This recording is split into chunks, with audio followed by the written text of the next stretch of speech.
Alrighty, fellas, here's how you can open your next sales call to create top G respect for yourself in just 2 minutes. Yes, it's the two-part opener that morons are using to set frame on seasoned business vets. Now, here's a quote for you. The reason why first impressions are so important is that they last well beyond that moment. This is thanks to something called the primacy effect, which means that when someone experiences something before other things in a sequence, they remember the first thing more.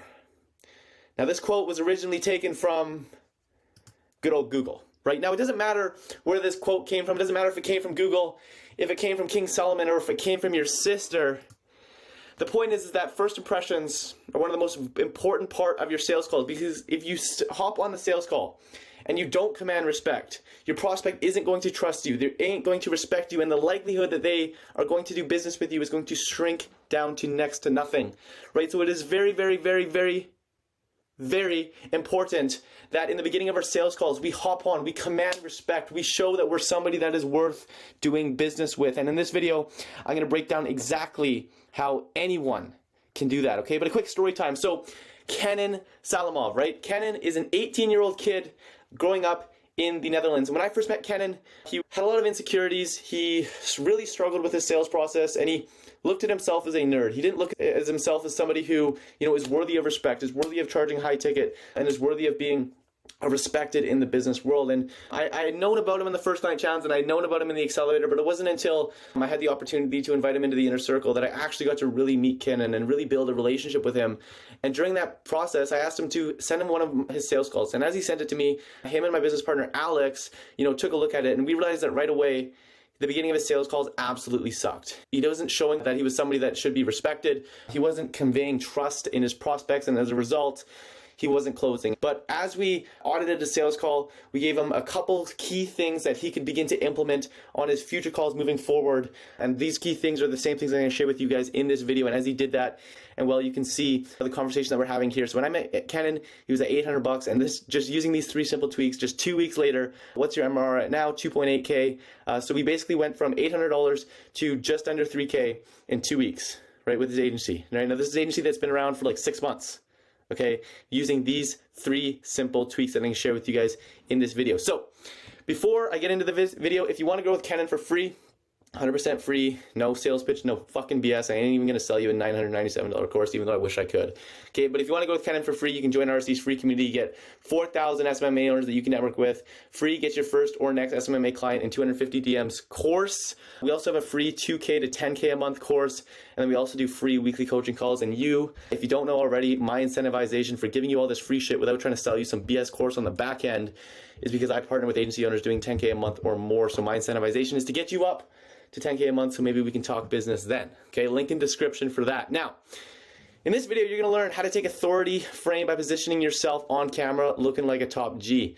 Then you're gonna learn what the first sentence that comes out of your mouth needs to be on a sales call. Then we're gonna talk about how to make prospects excited to actually speak with you. And then I'm gonna do a live breakdown of one of my actual sales calls that I've done. Okay, so your posture on sales calls can make or break a deal, right? And this really came into play with the 7-38-55 rule. So instead of boring you with this BS scientific information, I'm going to give you the gist of it, right? But there was a study that was done at UCLA where they basically determined that 7% of someone's decision as to whether they like you or not comes from what you say. But yet most salespeople focus 80% of their efforts on the script, right? There's a reason why I never, ever, ever would ever use a script anymore, right? Because that's only 7% of the sales process. Right? But most of you guys are spending 80% or more trying to create the perfect script. Watching Alex Hormozi's shorts, adding that to the script, adding that to the objection handling, like, fuck off. Stupid. Now, 38% of it is vocal, right? This is usually the next thing that people try and work on, right? So 38% of someone's decision as to whether they like you or not comes from your tonality. But most salespeople focus maybe 15% on this, right? Like, they focus on the script, and then they might do a little bit of notes. Oh, slow down here. Speed up here. Act excited here. Be calm here. 55% is body language. 55% of someone's decision as to whether they like you or not comes from your body language. Yet most salespeople focus, I put 5%, but realistically it's less than 5% of their efforts on this. Do you see the problem? You're smart. You're a smart cookie. That's why you're watching this video, so you do see the problem. Okay, so here's the perfect posture on a sales call. Step number 1 is to have a laid back, I don't give a fuck if you close or not vibe. But if you're all uptight on the camera and you're sitting here like this and you're, looking like this, you're looking like a, fucking cougar at the club when they see me, right? Your prospect's gonna increase their sales guard, right? Your prospect isn't going to trust you as much because they know, oh, this guy's hungry for the deal. Just like the cougars at the club, right? Now, that being said, if you hop on a call and you're laid back and you can tell that like this isn't your first rodeo, you're also giving off the vibe that you don't really care if they close or not, right? Because you have 17 other calls today. That is going to lower the prospect's sales guard, right? That is going to, increase the respect that you have on this call. That's going to increase the trust that you have with your prospect just by your posture. Now, here's where you can use this as a two-part punch with your posture is if you maintain the laid back, I don't really give a fuck posture, but then when you have something important to say, you lean forward and you say it like this. It's going to become so much more believable, right? That right there is a little dirty secret that you can use in your sales process. So, maybe you're laid back, you're asking them questions, getting them to dig a little bit. So, John, what do you really mean by that? And then sit back again. That is perfect posture on a sales call. Now, quick little bonus tips is clean cut, clean close, clean communication. If you can go and look at yourself in the mirror right now and actually honestly say to yourself, I would do business with this person, then you're good. If you can't, go get a haircut. This shirt costs $7. I'm not a real guru. You don't have to go buy Gucci, right? Just clean cut, right? Clean shirt. I don't have any Cheeto stains on my shirt, right? Good, clean environment. Ideally, you can put a soft flex in there. So if I was smart, I have awards right here, entrepreneurship awards when I was the top young entrepreneur in my city. I have medals right here from athletic events. If I was smart, I would be doing my sales calls with like those in the background, right? Because it's like a soft flex, right? Now, if you have any of those, and they don't necessarily have to be business related, if you have any sports trophies or anything like that, make sure to put those in the background as a soft flex during your sales calls, okay?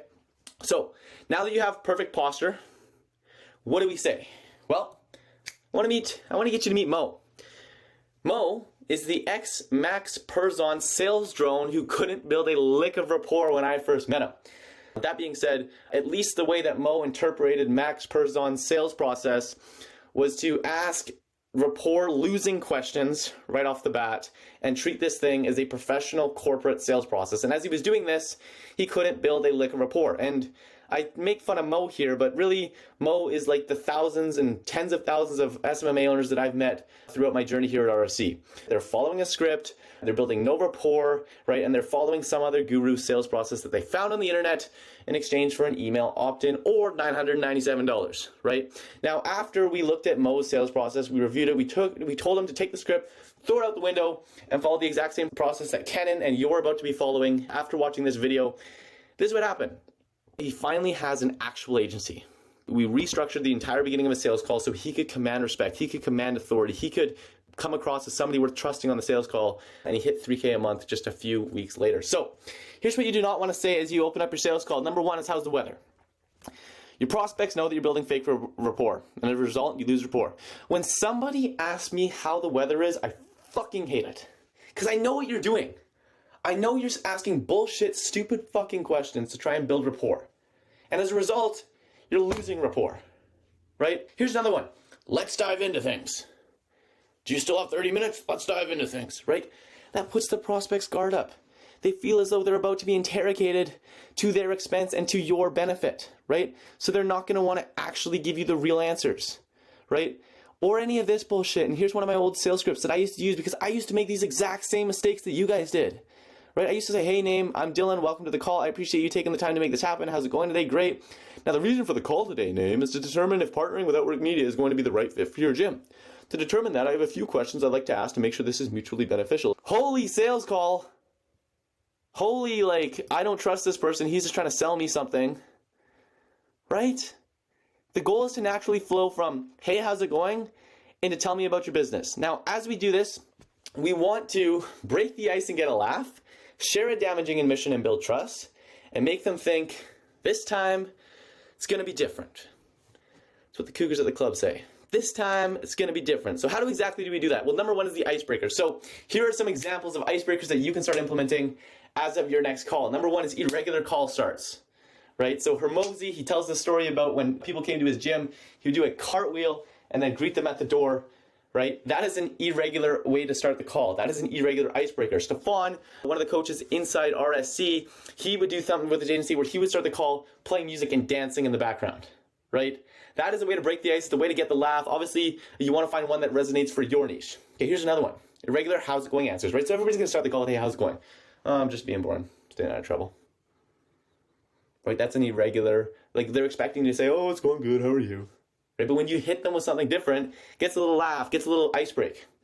Here's another one that you have to use carefully. Roast them. Hey man, before I guess we continue with this conversation here, I really don't like your shirt. Right? That is a way to break the ice. Now, obviously, you got to be careful with that one. You don't want to offend them, but if you have a good personality, if you want to try the advanced way to break the ice during a sales call, feel free to roast the fuck out of your prospects right off the bat. Okay, now, the second thing that we want to do in the beginning is damaging admissions. So, pseudo disqualifications are probably the best freaking way to start a call you can imagine. Right? So if on the application process, if during the DMs or something, you figure out that your prospect is already doing something to try and solve this problem, right? So let's say, for example, somebody is coming to me and they're already running Google ads, right? I found out that they're already running Google ads. So I'd be like, you're already running Google ads. Obviously, you've been running them for a minute here. So, I mean, I'm assuming they're not going that bad. So, like, I don't think we should be on this call. I think you should just keep running Google ads. What do you think the gym's going to do?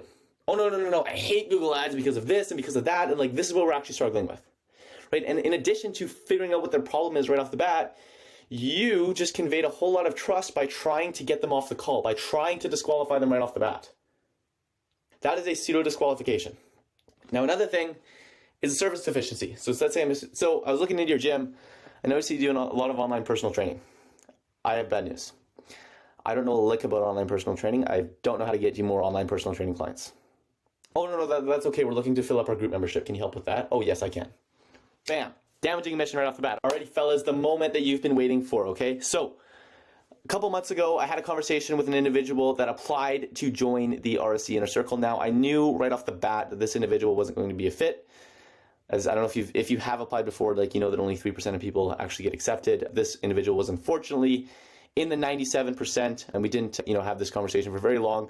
But one positive thing about this for you guys is that in the beginning of the call, I ended up doing everything that I just talked about in this video because it was the dadgum truth with this situation, okay? So I'm going to play this. I'm going to break this down for you guys so you can see what this looks like in like a real call. What's going on?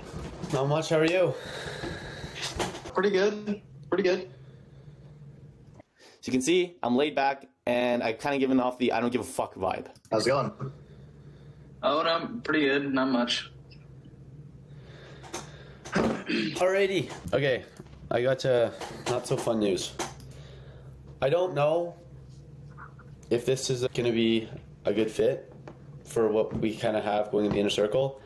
I don't honestly know if we're ready for that yet. That being said, I am open to hearing a little bit more about your story, hopefully changing my mind. I just wanted to be upfront and transparent right off the bat. So that being said, I went through YouTube. Fucking awesome. Frame's been set, right? Trust went up, right? Frame's been set. He's like, yup, I agree. And you can see the power that this has. Even if you were to do this in a made-up scenario, like I'm telling you guys to do it, you can see how powerful this would be. I know a bunch of, obviously I know a bunch of guys being in the YouTube game myself. But yeah, what is your story? I know you sent me kind of YouTube videos to kind of share your story, but Right, and then I showed that I did research into him because he did have a YouTube channel, right? So I showed I did research into him, right? And then I bridged that into, I've seen a couple of YouTube videos, what is your story? Right, and then he, began to tell me a little bit about him, and it became clear that, yes, he wasn't somebody that was quite ready for the RSC Inner Circle yet, but was still a pleasant conversation to have and learn more about him, and maybe that we'll connect again down the road. So that is how you can open your next sales call to create top G respect for yourself in just 2 minutes. Now, if you want help with this, as I was mentioning earlier, join the free RSC community and you get access to a shit ton of other agency owners that are just like you that you can network with, partner with, and get help with. We have 2 free courses in there, and then I also do twice a week, I do free coaching calls where I spend an hour of my time to answer any questions that you have live. You get to talk to me. I get to answer your questions. I get to solve all your problems. So eventually we can make you a lot of money. So maybe one day down the road you decide to partner with me.